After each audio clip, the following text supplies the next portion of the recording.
आज की कहानी है सोमवार व्रत कथा।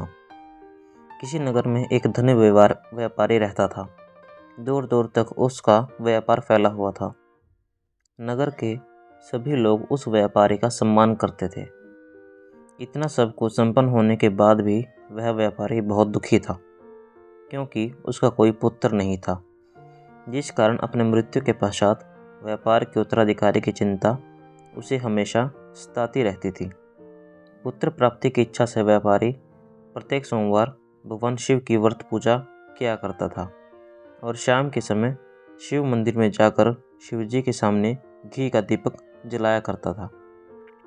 उसकी भक्ति देखकर माँ पार्वती प्रसन्न हो गई और भगवान शिव से उस व्यापारी की मनोकामना पूर्ण करने का निवेदन किया।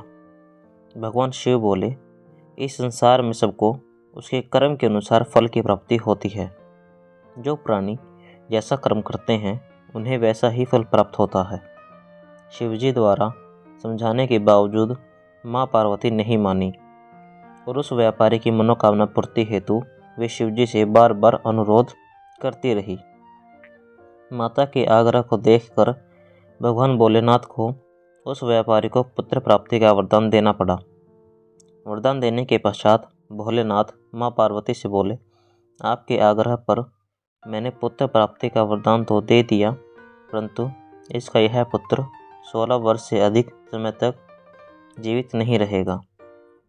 उसी रात भगवान शिव उस व्यापारी के स्वप्न में आए और उसे पुत्र प्राप्ति का वरदान दिया और उसके पुत्र के 16 वर्ष तक जीवित रहने की भी बात बताई।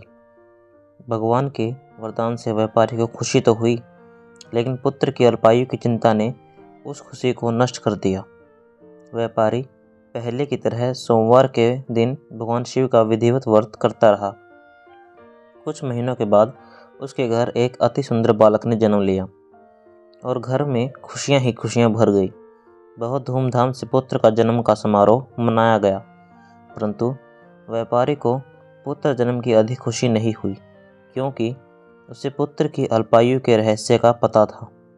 जब पुत्र 12 वर्ष का हुआ तो व्यापारी ने उसे उसके मामा के साथ पढ़ने के लिए वाराणसी भेज दिया। लड़का अपने मामा के साथ शिक्षा प्राप्ति हेतु चल दिया। रास्ते में जहाँ भी मामा भांजा विश्राम होते रुकते, वहीं यज्ञ करते और ब्राह्मणों को भोजन कराते। लंबी यात्रा के बाद मामा भांजा एक नगर में पहुँचे। उस दिन नगर के राजा की कन्या का विवाह था, जिस कारण पूरे नगर को सजाया गया था। निश्चित समय पर बारात आ गई, लेकिन वर का पिता अपने बेटे की एक आंख से काने होने के कारण बहुत चिंतित था। उसे भय था कि इस बात का पता चलने पर कहीं राजा विवाह से इनकार ना कर दे, इससे उसकी बदनामी भी होगी।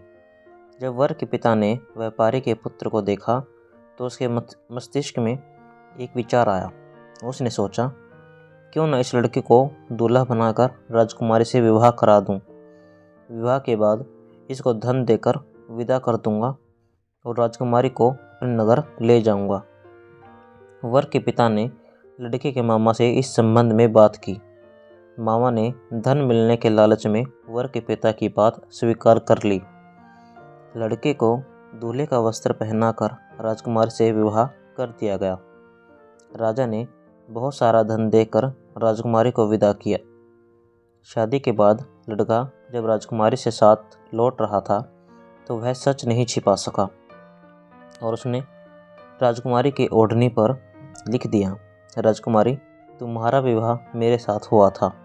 मैं तो वाराणसी पढ़ने के लिए जा रहा हूँ और अब तुम्हें जिस नवयुवक की पत्नी बनना पड़ेगा वह काना है। जब राजकुमारी ने अपनी ओढ़नी पर लिखा हुआ पढ़ा तो उसने काणे लड़के के साथ जाने से इनकार कर दिया। राजा को जब ये सब बातें पता लगी तो उसने राजकुमारी को महल में ही रख लिया। उधर लड़का अपने मामा के साथ वाराणसी पहुंच गया और गुरुकुल में पढ़ना शुरू कर दिया। जब उसकी आयु 16 वर्ष की हुई तो उसने यज्ञ किया।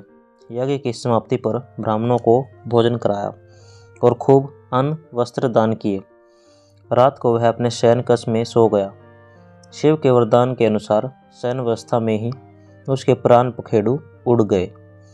सूर्योदय पर माता मृत भांजे को देखकर रोने पीटने लगा। आसपास के लोगों में भी एकत्रित होकर दुख प्रकट करने लगे। लड़की के मामा के रोने विलाप करने के स्वर समीप से गुजरते हुए भगवान शिव और माता पार्वती ने भी सुने। माता पार्वती ने भगवान से कहा, प्राणनाथ, मुझे इसके रोने के स्वर सहन नहीं हो रहे, आप इस व्यक्ति के कष्ट को अवश्य दूर करें।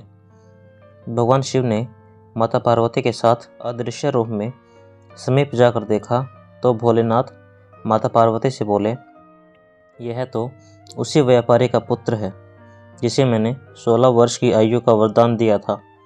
इसकी आयु पूरी हो गई है। माँ पार्वती ने फिर भगवान शिव से निवेदन कर उस बालक को जीवन देने का आग्रह किया। माता पार्वती के आग्रह पर भगवान शिव ने उस लड़के को जीवित होने का वरदान दिया और कुछ ही पल में वह जीवित होकर उठ गया। शिक्षा समाप्त कर लड़का मामा के साथ अपने नगर की ओर चल दिया। दोनों चलते हुए उसी नगर में पहुंचे जहां उसका विवाह हुआ था। उस नगर में भी यज्ञ का आयोजन किया। समीप से गुजरते हुए नगर के राजा ने यज्ञ का आयोजन देखा और उसने तुरंत ही लड़के और उसके मामा को पहचान लिया। यज्ञ के समाप्त होने पर राजा मामा और लड़के को महल में ले गया और कुछ दिन उन्हें महल में रखकर बहुत सा धन, वस्त्र आदि देकर राजकुमारी के साथ विदा कर दिया। इधर भूखे प्यासे रहकर व्यापारी और उसकी पत्नी बेटे की प्रतीक्षा कर रहे थे। उन्होंने प्रतिज्ञा कर रखी थी कि यदि उन्हें अपने बेटे की मृत्यु का समाचार मिला तो दोनों अपने प्राण त्याग देंगे। परंतु जैसे ही उसने बेटे के जीवित वापस लौटने का समाचार सुना तो वह बहुत प्रसन्न हुआ।